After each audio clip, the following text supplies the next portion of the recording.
Hello my dear student, good evening to all of you. आज से मैं class 10th CBSE की physics से स्टार्टिंग कर रहा हूँ और फिज़िक्स में मैं A7 का फर्स्ट चैप्टर मीन्स इलेक्ट्रिसिटी से स्टार्ट करना चाहता हूँ। तो फर्स्ट ऑफ ऑल मैं इलेक्ट्रिसिटी के कुछ बेसिक चीज़ें जो नॉर्मली हम इस चैप्टर में हम लोग पढ़ने वाले हैं। तो सबसे पहले हम लोग ये देखते हैं कि इलेक्ट्रिसिटी मीन्स, इसमें पहली टॉपिक आपकी आएगी व्हाट इज इलेक्ट्रिक करंट।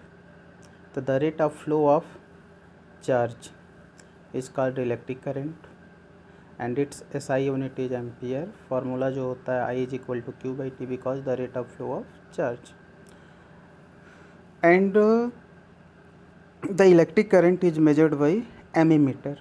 इसको नॉर्मली एम्पियर मीटर भी बोला जा सकता है and its symbol is that.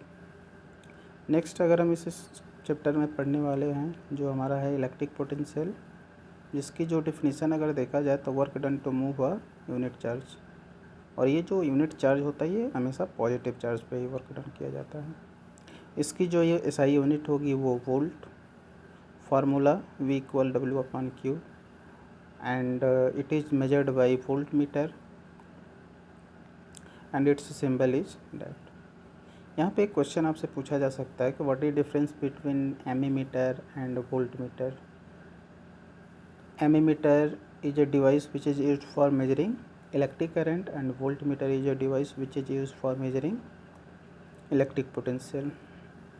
बाकी और भी इसमें डिफरेंस है, बाकी हम इस चैप्टर में इसको स्टडी करने वाले हैं।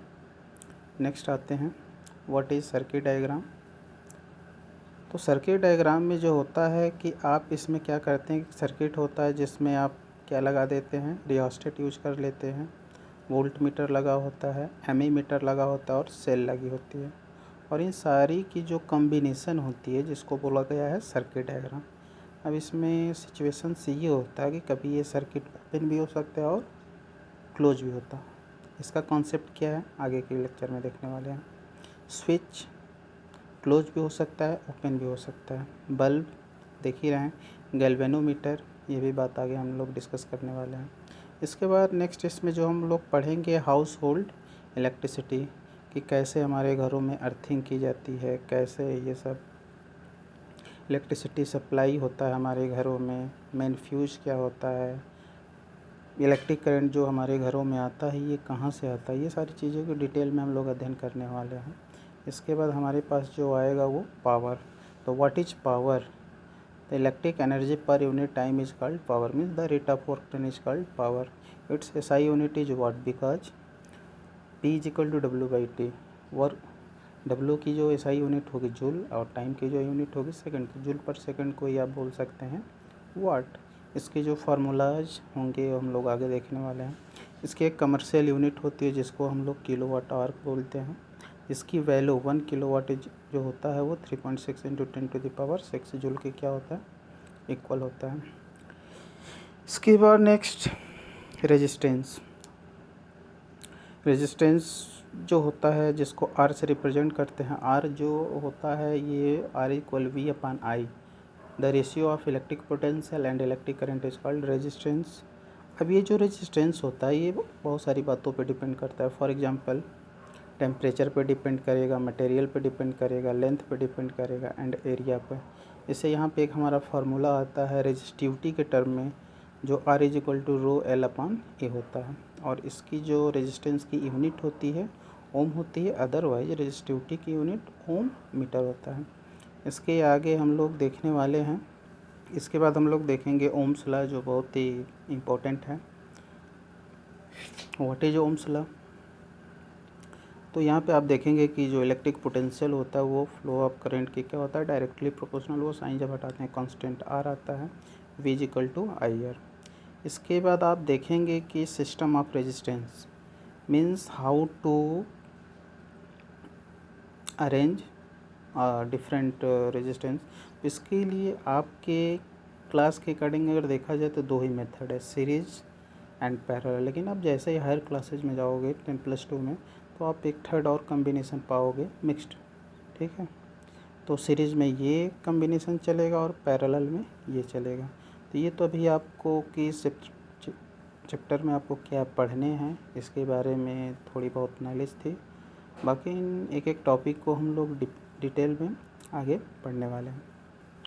अब बात ये होती है कि जब हम लोग इलेक्ट्रिसिटी पढ़ने वाले हैं तो अगर आपसे कोई क्वेश्चन पूछता है कि what is electricity, what is the importance of electricity, तो इलेक्ट्रिसिटी एक तरह की क्या है, एनर्जी है। जो हमारे पास बहुत तरह की एनर्जी है, उन सारी एनर्जी को हम ट्रांसफॉर्म करके इलेक्ट्रिकल एनर्जी में कन्वर्ट कर सकते हैं। बाकी अगर मान लीजिएगा आपसे ये क्वेश्चन पूछा जाता है कि in which form of energy we store electric current, तो आप इलेक्ट्रिक करंट को किस फॉर्म में स्टोर कर सकते हैं, तो आपको मालूम होगा कि पोटेंशियल एनर्जी के फॉर्म में आप इसे स्टोर कर सकते हो। अब बात होती है कि इलेक्ट्रिसिटी आपके लिए क्यों इम्पोर्टेंस है, इसकी क्या नीड है। तो इलेक्ट्रिसिटी हमारे लिए बहुत ज़्यादा इम्पोर्टेंस है क्योंकि it is most desirous thing in this modern age. क्योंकि सारी चीज़ें जो है इलेक्ट्रिसिटी पर डिपेंड है। आज अगर इलेक्ट्रिसिटी नहीं होती तो बहुत सारी समस्याओं का सामना करना पड़ जाएगा, बहुत सारी चीज़ें हम लोग नहीं कर सकते हैं। इस तरह आप ये बातों को समझ रहे होंगे। तो चलिए देखते हैं व्हाट इज़ इलेक्ट्रिसिटी। तो आप ये बात समझ रहे होंगे कि जो इलेक्ट्रिसिटी वर्ड है ये दो शब्दों से ओरिजिनेट हुआ, Greek word. The electricity originated from the Greek word electrica and electron. और बहुत ही ग्रेट एक साइंटिस्ट हुए जिनका नाम था थेल्स। इन्होंने अंबर नामक सब्सटेंस पे एक्सपेरिमेंट किया और पहली बार इन्होंने ही ऑब्जर्व किया था। और ये बात अट्रैक्शन की जो कैपेसिटी है मैटर की, किसी भी मटेरियल की, इन्होंने बताया था। और ये बातें कब बताई, जब इन्होंने किसी दूसरे मटेरियल पे उसको क्या किया, रब किया।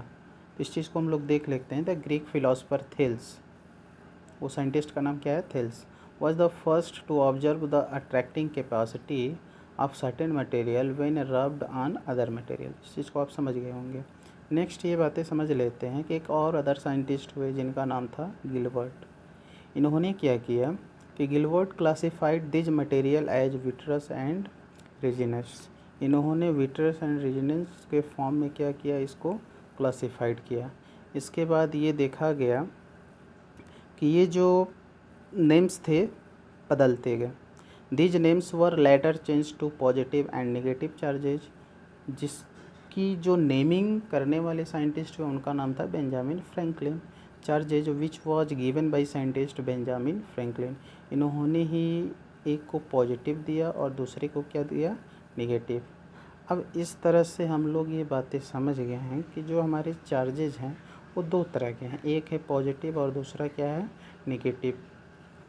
पॉजिटिव चार्जेज में क्या होता है कि नंबर्स ऑफ जो इलेक्ट्रॉन है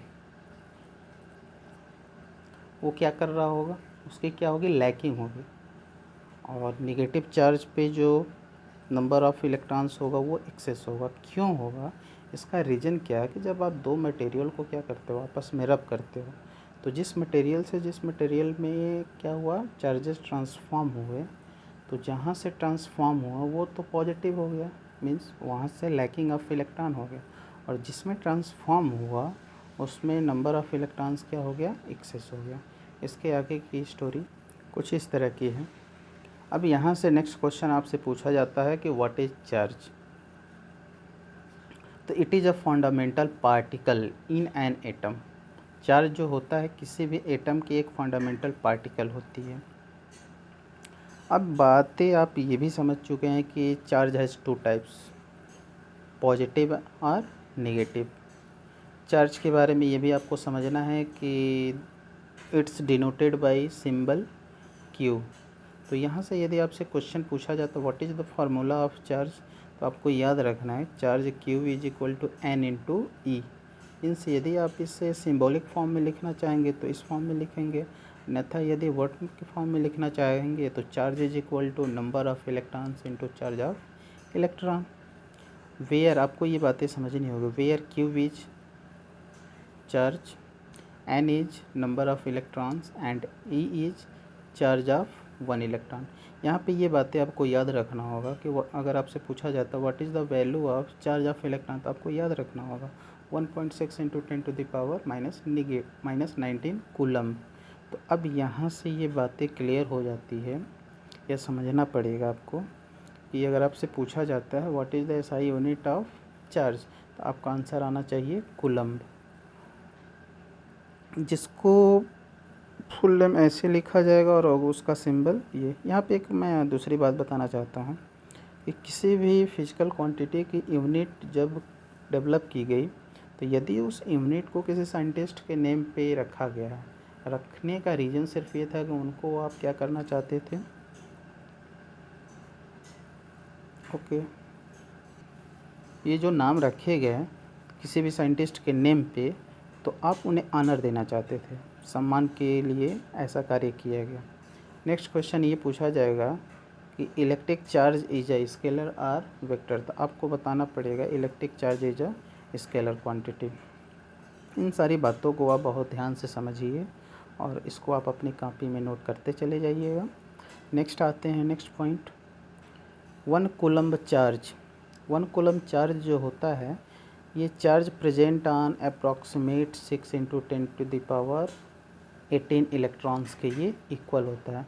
इस बात को मैं आपको समझाने की कोशिश, ये बात तो आपको याद रखना है। अभी हम नेक्स्ट टॉपिक इलेक्ट्रिक करंट में जब हम आएंगे तो ये वैल्यू कैसे आई है उसके बारे में हम आपसे डिस्कस करेंगे। Next point, charge on electron is equal to negative charge. 1 electron charge की जो वैल्यू होती है वो नेगेटिव होती है, और वो कितनी होती है, तो -1.6 × 10⁻⁻19 कूलम्ब के क्या होती है, इक्वल होती है। नेक्स्ट पॉइंट देख लेते हैं। आपसे ये पूछा जाता है how can you measure electric charge, तो आपका आंसर आना चाहिए electric charge is measured by electrometer. Electrometer एक तरह की इलेक्ट्रिक डिवाइस है जिसके द्वारा आप क्या करते हो, इलेक्ट्रिक करंट को आप मेजर करते हो। तो आप ऐसे भी बोल सकते थे कि electrometer is a device which is used for measuring electric charge. Okay, अब हम ये देखते हैं, आपने ये जाना कि इलेक्ट्रिक चार्ज क्या होता है, इसके एसआई यूनिट क्या है, कौन सी फिजिकल क्वांटिटी है, इन सारी बातों को आपने देख लिया। अब इसको मैं थोड़ा सा और एडवांस करना चाहता हूँ। तो अब आपको ये समझ लेना होगा कि what is the characteristics of charge, charge के क्या क्या कैरेक्टरिस्टिक्स हो सकती हैं। कुछ पॉइंट्स पे मैं आपसे डिस्कस कर रहा हूँ। फर्स्ट, इसकी जो कैरेक्टरिस्टिक्स है, फंडामेंटल लॉ ऑफ इलेक्ट्रोस्टैटिक्स। तो फर्स्ट में यही आपसे बताया जाता है, अभी आपने पीछे पढ़ भी लिया है, कि charge has 2 types, positive charge and negative charge. अब यहाँ पे ये लॉ इसका ये है कि like charges repel to each other, 2 charges होंगे और दोनों चार्जेज की यदि नेचर क्या हो जाए, सेम हो जाए। यदि उनकी नेचर सेम है तो वो एक दूसरे को क्या करेंगे, रिपेल करेंगे। यदि 2 चार्जेज की नेचर डिफ़र हो तो वो एक दूसरे को अट्रैक्ट करेंगे। तो इस बात को हम कुछ इस तरह से भी समझ सकते हैं। फॉर एग्ज़ाम्पल, आप ये देख रहे हैं कि same charges repulsion force apply करते हैं और differ charges attraction force apply करते हैं। इस बातों को आप समझ चुके हैं। इसके आगे हम नेक्स्ट चलते हैं। नेक्स्ट टॉपिक हमारा ये है फ्रिक्शनल इलेक्ट्रिसिटी। फ्रिक्शनल इलेक्ट्रिसिटी का मतलब ये हुआ कि जब आप चार्ज क्या करते हो, प्रोड्यूस करते हो। चार्ज कैसा प्रोड्यूस किया जा सकता है, तो जब आप 2 मटेरियल को आपस में क्या करते हो, रब करते हो, तो उससे उसमें ये प्रॉपर्टीज़ क्या हो जाती है, प्रोड्यूस हो जाती है। जैसे कि आप देख रहे हैं, fur, wax, glass, cotton, paper, silk, HB skin. HB skin का मतलब आप यहाँ पे समझेंगे human beings skin. Metals, amber, sulphur, ebonite, etcetera. इन सारे ही मटेरियल्स में से इनमें से किसी 2 को आप क्या करते हो, ले लो और आपस में रब करो, तो आप पाओगे कि दोनों ही मटेरियल में क्या हो चुका है, अट्रैक्शन की जो प्रॉपर्टीज़ है वो इसमें आ चुकी है। इस चीज़ को हम लोग समझ लेते हैं। If any material in this series are rubbed against each other, तो the element occurring first in series will be acquire positive charge and the element occurring later will acquire negative charge. तो उसमें वो positive and negative दोनों charges क्या हो जाएंगे, produce हो जाएंगे। फॉर एग्जांपल यदि आप ले लीजिए एबोनाइट रॉड और दूसरा ले लीजिए फर,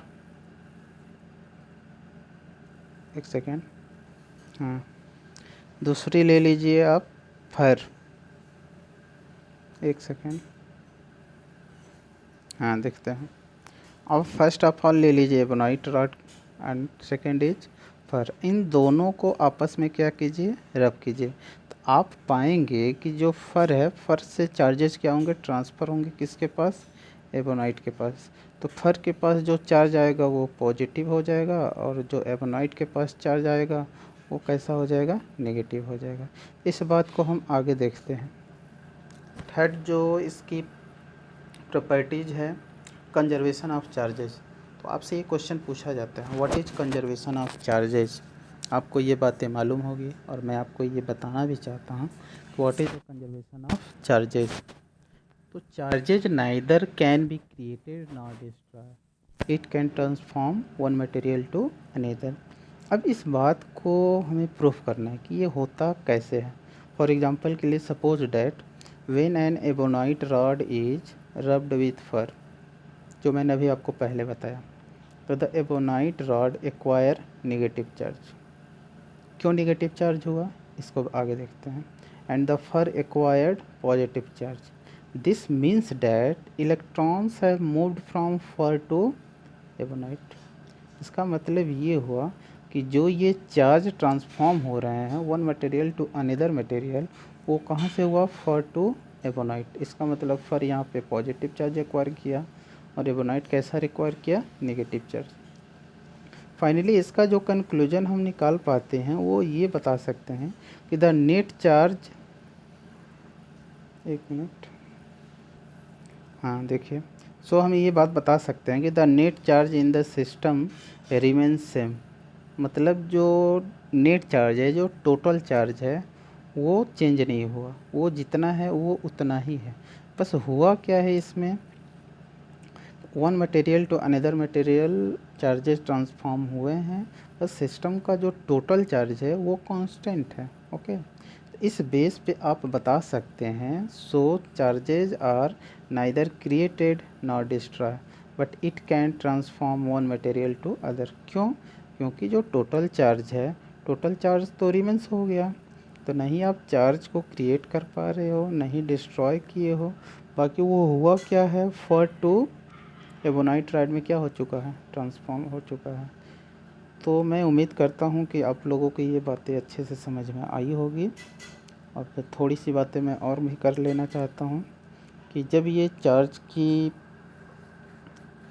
डिस्कवरी हो गई, नेमिंग किए बेंजामिन फ्रैंकलिन ने, तो इन 18th सेंचुरी जो कोलम्ब नाम के जो साइंटिस्ट हैं, इन्होंने क्या किया, सेम एज न्यूटन्स लॉ। जैसे न्यूटन ने क्या किया कि दो ऑब्जेक्ट लिए, दोनों ऑब्जेक्ट के मास पे उन्होंने एक न्यूटन्स लॉ दिया, वैसे ही कोलम्ब ने भी कोलम्ब लॉ दिया। उसमें हुआ क्या कि एक ऑब्जेक्ट ए और दूसरी ऑब्जेक्ट क्या है, बी।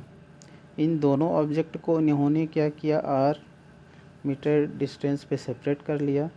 ए ऑब्जेक्ट की जो चार्ज हो गई Q1, बी ऑब्जेक्ट की जो चार्ज हो गई वो Q2।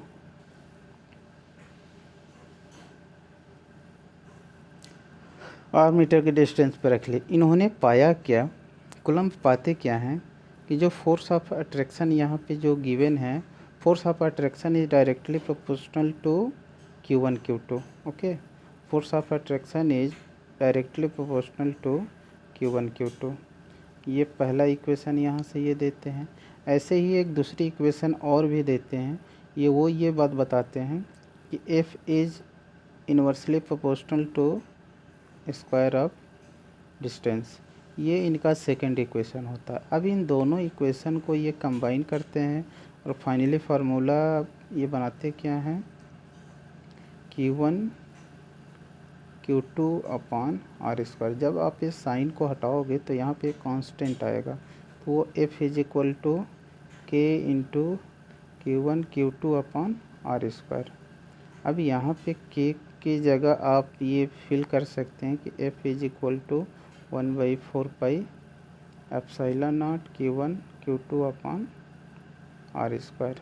यहाँ पे इस पूरे टोटल की जो वैल्यू होती है वो 9 इंटू 10⁻⁹ कूलम्ब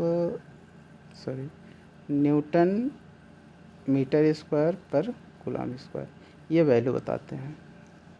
इसके आगे की स्टोरी आपको बहुत डीप में नहीं समझना है आपके स्टैंडर्ड की, तो मैं उम्मीद करता हूँ कि आपको ये सारी बातें समझ में आई होगी। बीच बीच में मुझे थोड़ी बहुत प्रॉब्लम हो जाती है, इन सारी चीज़ों को आप कंप्रोमाइज़ करिए। और बाकी मैं ये बताना चाहता हूँ क्लास 10th के लिए कि मैं साइंस फिज़िक्स केमिस्ट्री मैं यहाँ पे मैं आपको पढ़ाने वाला हूँ, और फिज़िक्स केमिस्ट्री में मैं बहुत सारी चीज़ें बताने वाला हूँ। जैसे ही आपके चैप्टर्स कंप्लीट होंगे, जितना भी थ्योरी पोर्शन में पढ़ा लूँ, कुछ न्यूमेरिकल्स करा लूँ, उसके बाद मैं आपका प्रत्येक चैप्टर से रिलेटेड मैं आपको टेस्ट लूँगा। यहाँ पे बहुत सारे प्रीवियस ईयर क्वेश्चंस मैं कराने वाला हूँ, तो आप बिल्कुल निश्चिंत रहिए। आपको मैं बहुत ही अच्छा कंटेंट प्रोवाइड करने की मैं कोशिश पूरी कर रहा हूँ।